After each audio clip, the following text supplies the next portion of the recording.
weekend of lost opportunity, but it did have the redeeming feature of seeing George pick his way past a load of people and have a strong race.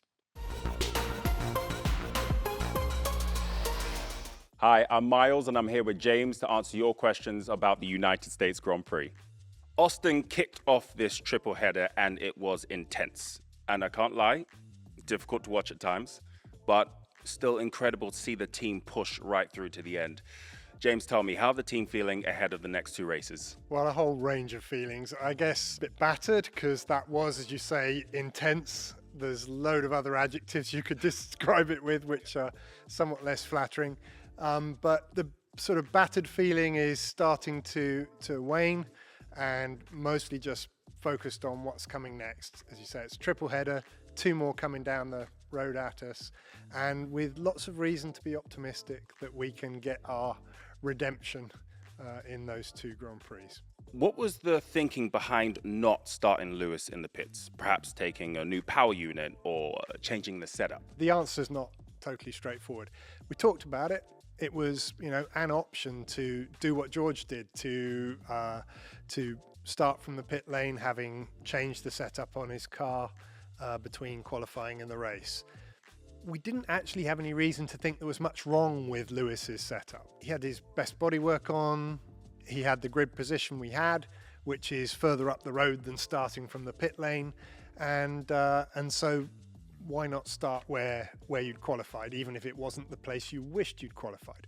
So that was uppermost in our mind with respect to setup changes. If you do put another engine in, you go to the back of the grid because of the grid place penalty, start from the pit lane. We could have priced that in.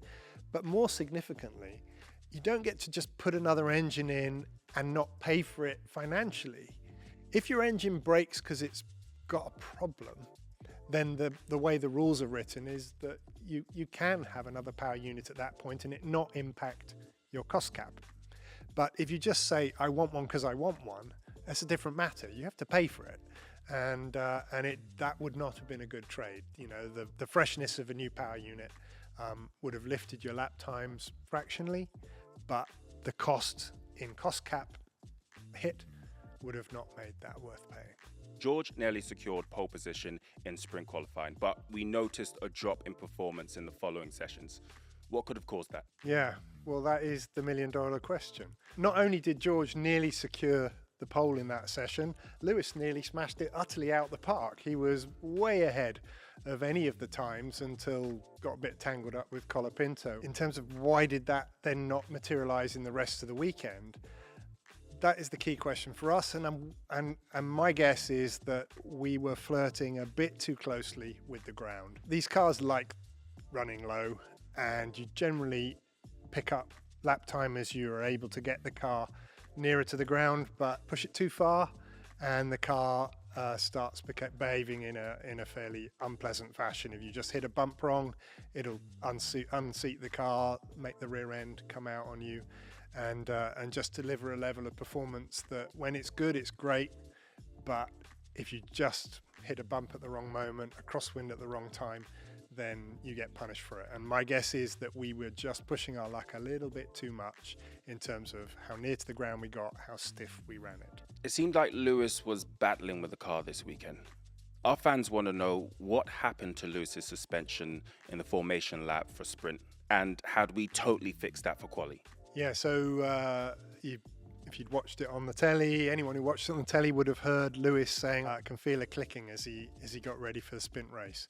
And when we stripped the car after the sprint race, a race in which he struggled to get the car's handling to be sweet-natured, we found that one of the bearings that holds one of the wishbones on had started to break up. That was making it move around and giving him that clicking noise, which also was associated with a bunch of inconsistency of handling, which is the main reason why he was feeling the back end of the car. Even though it's a front end problem, it translates to the car feeling loose and unpredictable, and that had an impact on his race in the sprint race. Had we fixed it entirely by qualifying? Yes, we'd replaced that part, and that problem didn't re-emerge. So it was a pain for us to have suffered that problem. difficult for Lewis to then have the sprint race that way. But that particular thing was put to bed by quali and didn't feature thereafter. Let's turn our focus to George, who drove an impressive race to start in the pit lane, to then cut his way through that midfield pack to challenge Perez for P6. But our fans from Instagram want to know, why did George have to start in the pit lane, and how did he recover so well? Well, there's a bunch of rules in F1. It's a complicated business. And one of the many rules is that on Saturday night, after qualifying's over and ahead of the race the next day, at a certain point in the day, things called the covers go on. The covers are like a sort of net sock that go over the car, and it gets zipped into this sock. And at that point, it's all hands off. You're not allowed to touch it. After that, it has to stay in its little net bag for the night. All of the scrutineers, the people that check we're not doing anything untoward, they go home and get a night's sleep. And you come back the next day, and the sock comes off, and you get to work on the car a bit more before it's time to race. If you need to go into that net bag, that sock, during the night, then the price you pay for that is you have to start from the pit lane.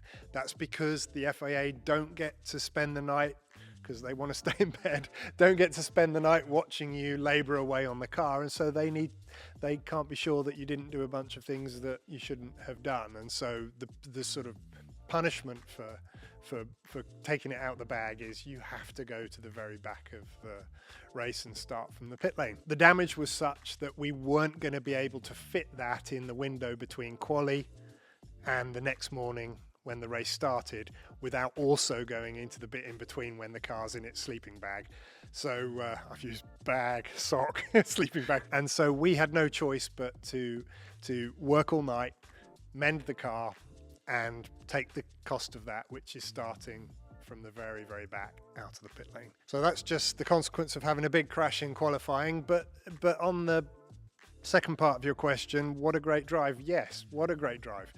Starting from the very back, George managed to get up to 6th place, overtaking one of the Red Bulls from the very back of the grid. That's not bad going. Showing good pace along the way. Not pace that would have won the race, but pace that was pretty much the same as the Piastri, Norris, Verstappen mix. So yeah, it was a weekend of lost opportunity, but we did have the redeeming feature of seeing George pick his way past a load of people and have a strong race. James, you mentioned the pace relative to the McLarens and the Red Bulls. Would that have translated to a podium for George had he started in 6th place? My guess is he would have finished in 6th place. That's my guess, because the pace of his car was not better than the McLarens or Verstappen. The Ferraris would have been ahead of him, and they were quicker than him. So he would have probably finished in the same place, but right up in the sort of fun at the front of the end of the race, rather than a minute or so down on the leaders by the flag. So I imagine this version was a bit more entertaining for us then. Yes, that's true, yeah. Austin has always been famous for teams bringing big upgrades for the end of the season. What are your thoughts on the upgrades that we introduced to the W15? Were the problems due to little practice time, or were they more general problems? Well, we certainly had a bumpy weekend, as we were discussing earlier, and we had our new clothes on the car, our so-called Update 19, that we were quite excited about and still are quite excited about. But we also had a whole heap of things that are not normal. You know, Lewis spun in free practice. We had George nearly lose the back end of the car as well. George crashed in qualifying. Lewis spun off in the race. And you think, whoa, is that the new clothes on the car, or is that something else that's come to get us? And we don't know for certain. All the things we measured suggested that the upgrade package was behaving as we would expect. The downforce was there. We didn't see prior to the spins anything breaking down on the flow structures under the car. So I think there's every reason to think that she's a good one, and we'll enjoy that for the remainder of the year. And that the spikiness that we saw that pitched us into the barriers on an unusual number of occasions was because we had the car too low, too stiff, and had the handling degrade unacceptably as a consequence. And with it being a sprint weekend, you get less time to dial that in than you normally would. We'll find out in the coming races, because we'll persist with the upgrade package, and if it persists in winding up in the gravel, then we'll put 2 and 2 together. But my guess is it won't. My guess is that instead of having the unpleasant weekend we just had, we'll see more of the promise that saw Lewis looking like he was going to storm to the sprint quali pole, and George being very near the front in that same session. How does the team maintain morale and focus, especially after a challenging race like this? It's not as hard as you might think. It burns in the moment. You know, you've got all psyched up for the weekend. You're really excited about what's going to come. All of the sessions are something to look forward to, and where you hope you'll show, you know, that the team will show its best. And when that doesn't happen, that sort of crushes you for a little while.